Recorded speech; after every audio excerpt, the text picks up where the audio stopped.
Assalamualaikum Assalamualaikum warahmatullahi wabarakatuh. Nama Tumijan Sandim 29023 Prodi Akuntansi. Mata kuliah perpajakan di sini saya akan mengerjakan UAS perpajakan dengan dosen pengampu Bapak Muhammad Taufan Nugroho SIMN. Di sini saya akan membacakan tentang perpajakan PPH. PPH pasal 23 atau PPH 23 merupakan salah satu jenis perpajakan penghasilan PPH yang ada di Indonesia. Secara singkat, PPH 23 adalah pajak yang dikenakan pada penghasilan atas model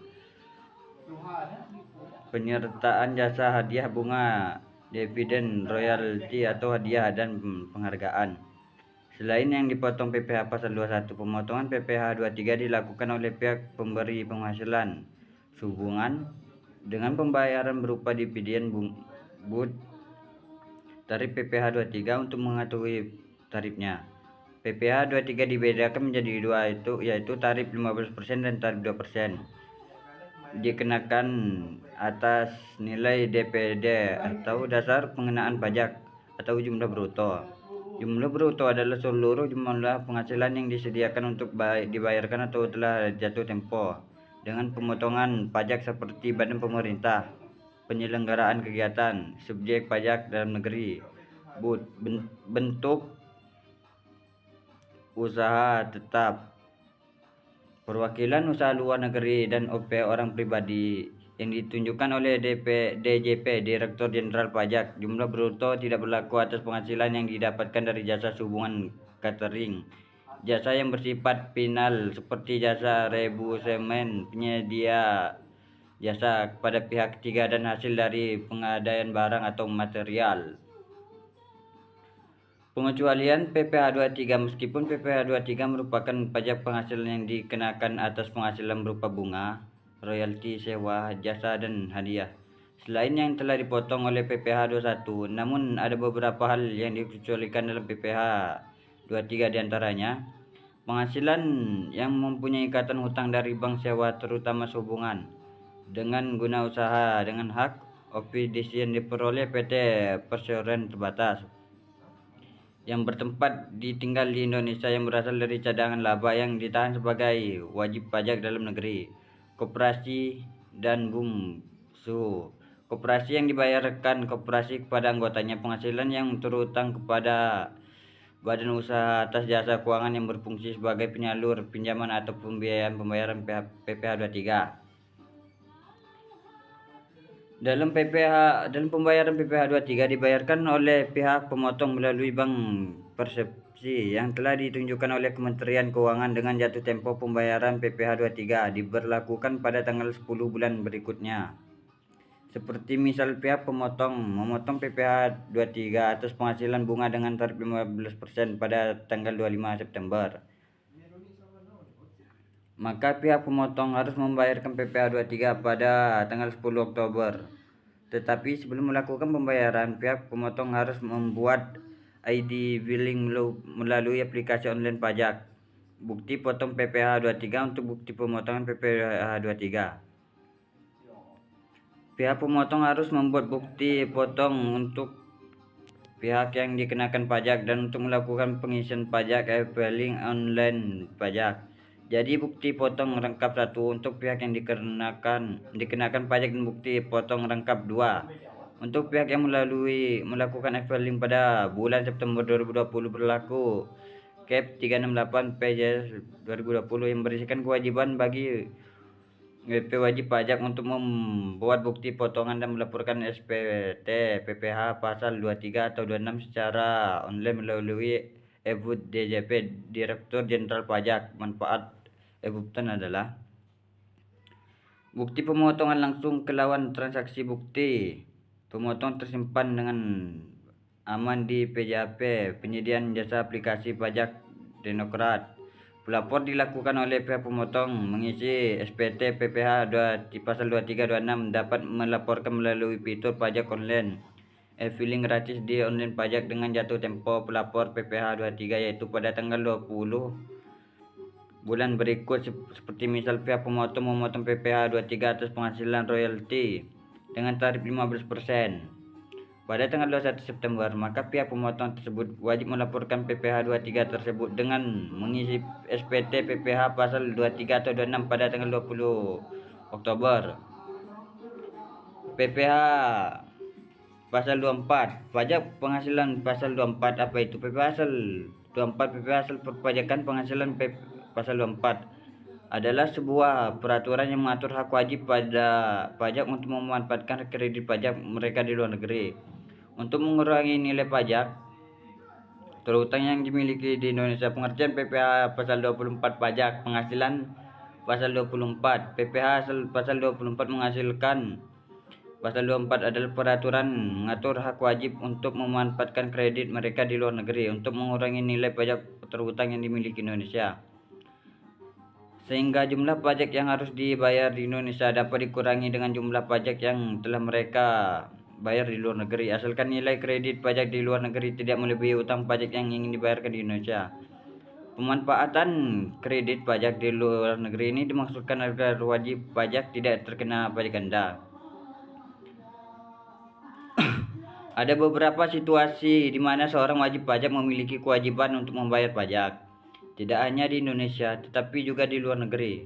Oleh karena itu, jenis pajak yaitu PPh pasal 24 pajak penghasilan 24 mungkin dapat berlaku untuk Anda.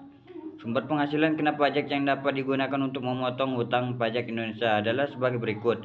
Pendapat dari saham dan surat berharga lainnya, serta keuntungan dari pengalihan saham dan surat berharga lainnya.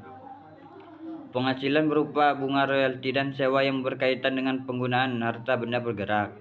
Penghasilan berupa sewa yang berkaitan dengan penggunaan harta benda tidak bergerak. Penghasilan berupa imbalan yang berhubungan dengan jasa pekerjaan dan kegiatan. Pendapatan dari bentuk usaha tetap BUT di luar negeri. Penghasilan dari pengalihan sebagai atau seluruh hak penambangan atau tanda keterteran. Dalam pembiayaan itu, pemanfaatan di sebuah perusahaan pertambangan, keuntungan dari pengalihan aset tetap, keuntungan dari pengalihan aset yang merupakan bagian dari suatu bentuk usaha tersebut. Jika nilai pajak di luar negeri yang telah Anda gunakan sebagai kredit pajak di Indonesia telah berkurang atau dikembalikan kepada Anda, sehingga nilai kredit Anda berkurang untuk menutup pajak terhutang Anda di sini, maka Anda harus membayar jumlah terhutang tersebut ke kantor pelayanan pajak Indonesia. Apabila penghasilan luar negeri mengalami perubahan, maka wajib pajak diharuskan melakukan pembetulan SPT tahun pajak yang bersangkutan. Katakanlah PT ABC tahun 2017 memperoleh pendapat neto di dalam negeri sebesar 25 juta dan dari luar negeri sebesar 10 juta. Asumsi pajak di luar negeri sebesar 20%. Total penghasilan yang tercatat adalah sebesar 35 juta. Penghasilan dalam negeri tambah penghasilan di luar negeri. Total PPh terhutang 25% kali 35 juta sama dengan 8.750.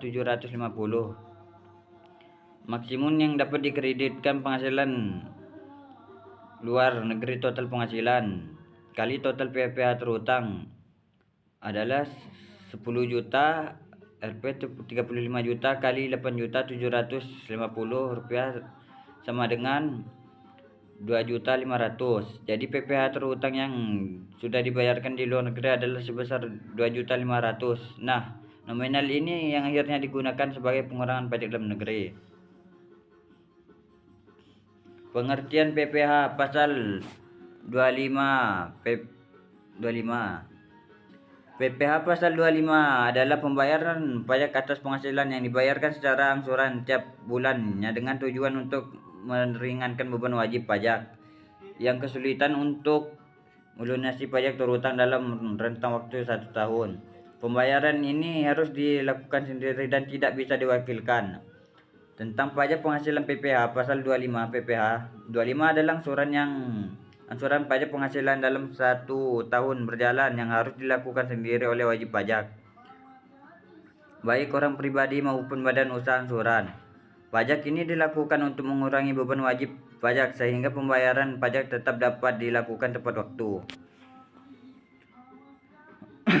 Terdapat batas waktu pembayaran angsuran dari sanksi keterlambatannya.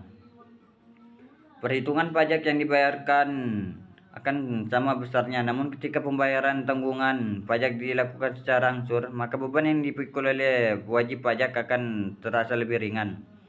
Pembayaran pajak dan pelapor SPT masa memiliki batas waktu paling lama tanggal 15 bulan berikutnya setelah masa pajak berakhir.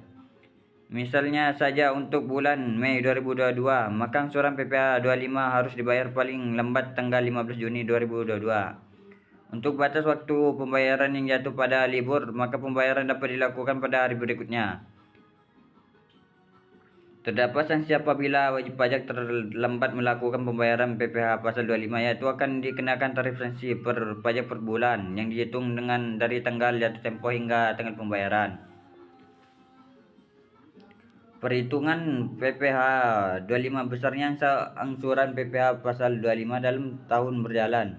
Tahun pajak berikutnya setelah tahun yang dilaporkan di SPT tahun PPh dihitung sebesar PPh yang terutang pada tahun lalu, yang dikurangi dengan pajak penghasilan yang dipotong sesuai pasal 21, yaitu sesuai tarif pasal 17 ayat 1 bagi pemilik NPWP dan tambahan 20% bagi yang tidak memiliki NPWP, dan pasal 23%, pasal 23 15% berdasarkan IP dan bunga, royalti dan hadiah, serta 2% berdasarkan sewa dan penghasilan lain serta imbalan jasa, serta pajak penghasilan yang dipungut oleh sesuai pasal 22 pungutan 100%.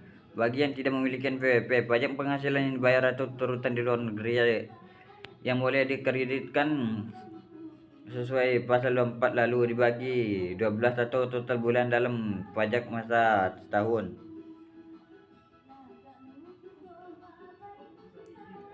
Sampai 50% sampai 50 juta sama dengan 5%.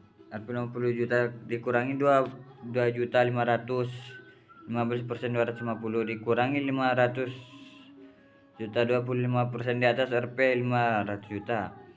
30% pembayaran angsuran PPh 25 untuk wajib pajak badan, yaitu penghasilan kena pajak PKP kali 25%. Tarif pasal 17 ayat 1 huruf B Undang-Undang PPh. Jenis pembayaran PPh pasal 25 terdapat dua jenis pembayaran angsuran. PPh pasal 25 untuk wajib pajak untuk orang pribadi WPOP, yaitu wajib pajak orang pribadi selain pengusaha tertentu, WP atau OPE SPT, yaitu pekerja bebas atau karyawan yang tidak memiliki usaha sendiri. PPh 25 bagi OPE SPT sama dengan penghasilan kena pajak PKP kali tarif PPh 17 ayat 1 huruf A Undang-Undang PPh 12 bulan. Wajib pajak orang pribadi pengusaha tertentu WP OPT, yaitu yang melakukan usaha penjualan barang baik grosir maupun eceran serta jasa dengan satu atau lebih tempat usaha. PPT 25 bagi OPPT sama dengan 0,75% kali omset bulan tiap masing-masing tempat usaha. Apa itu PPh pasal 26 ayat 4 dan PPh 26 atau 23? Pengertian pajak penghasilan 23 dan PPh 26 adalah pajak penghasilan yang berasal dari transaksi badan usaha. Pengusaha kena pajak PKP dengan pengusaha terkait jenis transaksi tertentu sesuai ketentuan Undang-Undang Pajak Penghasilan, Undang-Undang PPh. Dasar hukum pajak penghasilan pada pasal 23 dan PPh pasal 26 adalah Undang-Undang Nomor 36 Tahun 2008 tentang perubahan keempat Undang-Undang 7 1983 tentang pajak penghasilan PPh. Pajak penghasilan yang diatur dalam Undang-Undang PPh ini diantaranya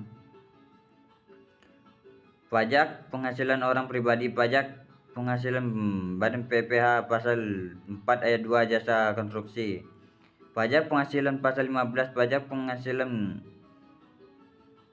pasal 21 PPh, Pasal 22 pajak penghasilan, pasal 23 pajak penghasilan, pasal 24 dan pajak penghasilan 25 atau 29 pajak penghasilan 26. Pengertian PPh pasal 23 dan 26 selengkapnya Anda dapat membaca artikel di ulasan lengkap pajak penghasilan. Jenis objek, subjek, tarif, dan contoh hitung.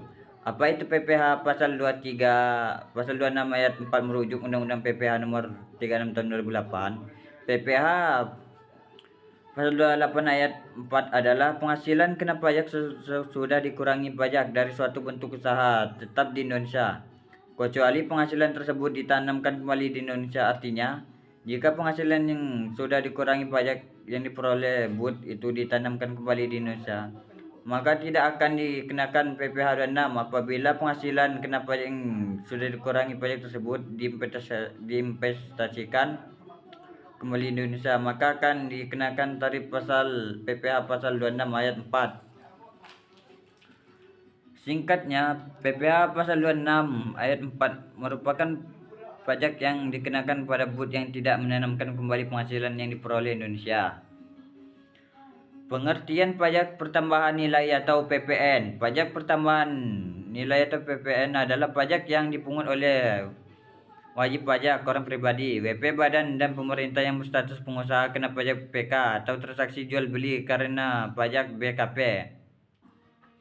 Dan atau jasa kena pajak JKP. Wajib pajak pemungut PPN wajib menyetorkan ke kas negara.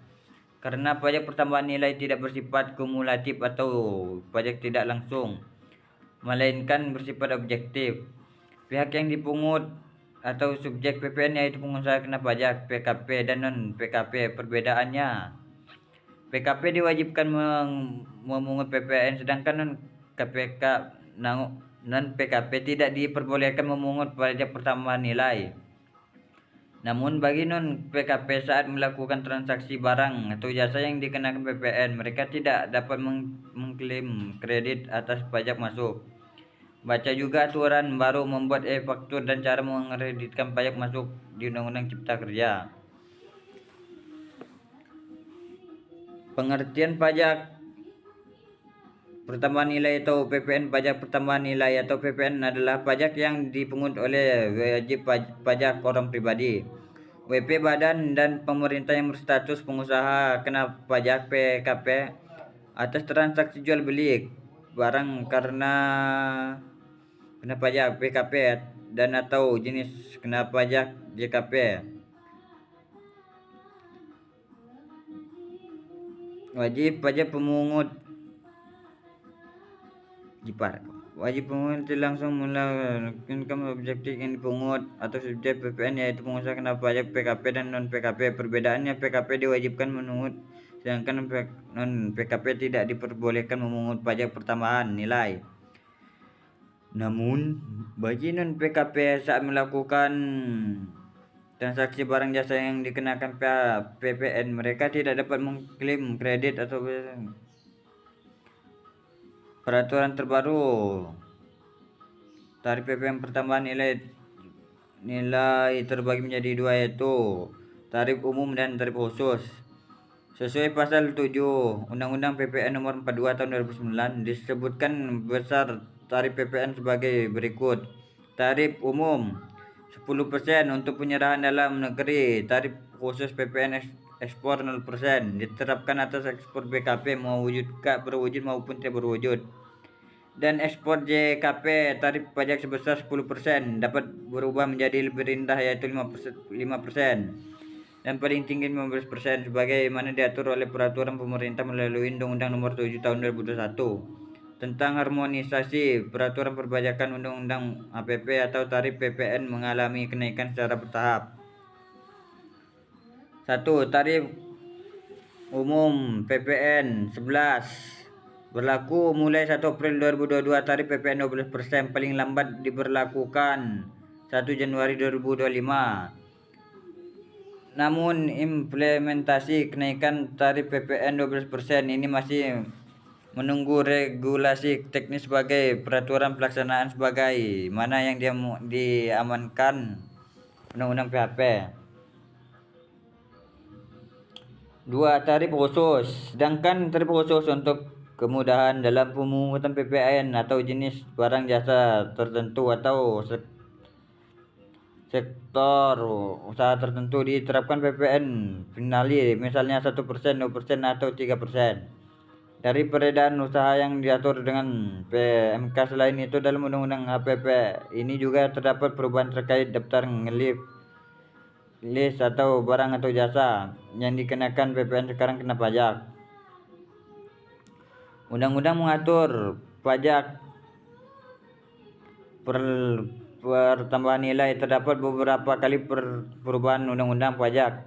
Namun pertambahan nilai di Indonesia, adapun perubahan yang terjadi disebabkan karena adanya penggantian model pemungutan pajak dan peraturan perundang-undangan agar bisa lebih sederhana dan adil untuk masyarakat, termasuk dalam pembuatan faktur pajaknya. Berikut adalah perubahan undang-undang terkait pajak pertambahan nilai di Indonesia. 1. Undang-Undang Nomor 8 Tahun 1983. Undang-Undang Nomor 8 Tahun 1983 tentang pajak pertambahan nilai dan pajak penjualan atas barang mewah diciptakan untuk mengatur tentang PPN dan PPNB, pajak penjualan atau barang jasa mewah, yang diserahkan pada 1 April 1985. Undang-Undang Nomor 18 Tahun 2000. Setelah Undang-Undang Nomor 8 Tahun 1983 muncul perubahan kedua, yaitu Undang-Undang Nomor 18 Tahun 2000 tentang perubahan kedua atas Undang-Undang Nomor 8 Tahun 1983 tentang PPN barang dan jasa dan PPNBM. Perubahan ini dilakukan dengan tujuan untuk menciptakan sistem perpajakan yang tepat untuk masyarakat, juga meningkatkan penerimaan negara. 3. Undang-Undang Nomor 42 Tahun 2009. Perubahan ketiga adalah Undang-Undang Nomor 42 Tahun 2009 tentang pajak pertambahan nilai barang dan jasa PPNB. Untuk melengkapi kekurangan pada Undang-Undang Pajak Pertambahan Nilai sebelumnya, undang-undang ini bertujuan memberikan keadilan hukum dan keamanan bagi negara dan bermasyarakat dengan sistem perpajakan yang jauh lebih sederhana. Mengenal perpajakan barang mewah. PPNB apa itu? Pajak penjualan barang mewah. Pajak penjualan atau barang mewah PPNBM ialah pajak yang dikenakan pada barang yang tergolong mewah kepada produsen untuk menghasilkan atau mengimpor barang dalam kegiatan usaha atau pekerjaannya. PPNB hanya dikenakan satu kali pada saat penyerahan barang ke produsen. Pengertian menghasilkan barang ialah kegiatan merakit, yaitu menggabungkan bagian-bagian lepas dari suatu barang menjadi barang setengah jadi atau barang jasa. Contohnya merakit mobil, barang elektronik, dan perabot rumah tangga. Masak, yaitu mengolah barang yang dengan cara memanaskan, baik dicampur bahan lain maupun tidak mencampur, yaitu mempersatukan dua atau lebih unsur untuk menghasilkan satu atau lebih barang lain.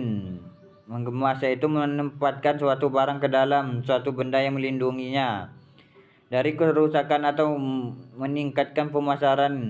Yang membotolkan, yaitu memasukkan minuman atau benda cair ke dalam botol yang ditutup menurut cara tertentu. Kegiatan lain yang sama dengan kegiatan tersebut yang dikerjakan dengan bantuan orang atau badan usaha lain.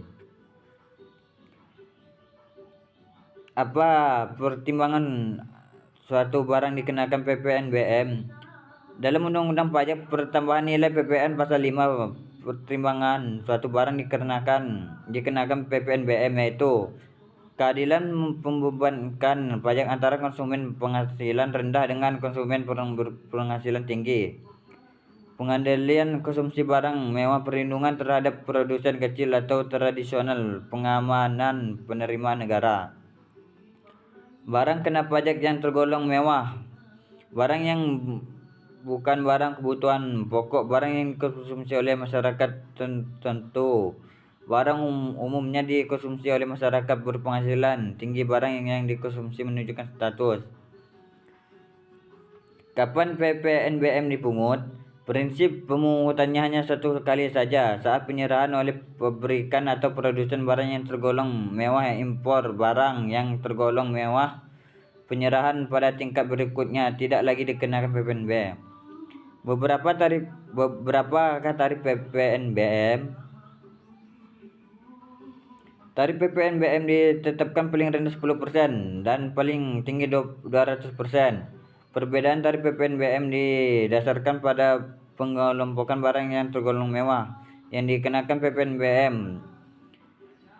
Pengelompokan barang yang dikenakan PPNBM terutama didasarkan pada tingkat kemampuan yang golongan masyarakat yang menggunakan barang tersebut. Di samping didasarkan pada nilai guna barang bagi masyarakat pada umum, konsultasi dengan DPRP PNBM adalah pajak yang dikenakan atas konsumsi barang yang tergolong mewah di dalam negeri. Oleh karena itu, barang mewah yang diekspor atau dikonsumsi di luar negeri dikenai PPNBM dengan tarif 0%. PPNBM yang telah dibayar atas perolehan barang mewah yang diekspor tersebut dapat diminta kembali Undang-Undang PPN Pasal 8. Apa saja barang PPNBM? Kendaraan bermotor, kecuali untuk kendaraan ambulan, kendaraan jenazah, kendaraan pemadam kebakaran, kendaraan tahanan, dan kendaraan angkutan umum. Seperti negara kelompok hunian mewah, seperti rumah mewah, apartemen, kondominium, townhouse,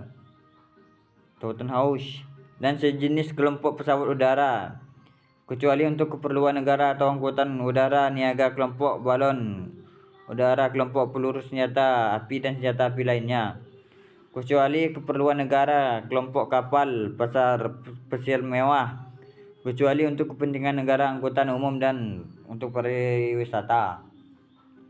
Segitu saja tugas UAS saya. Apabila ada kesalahan, wassalamualaikum warahmatullahi wabarakatuh. Thank you.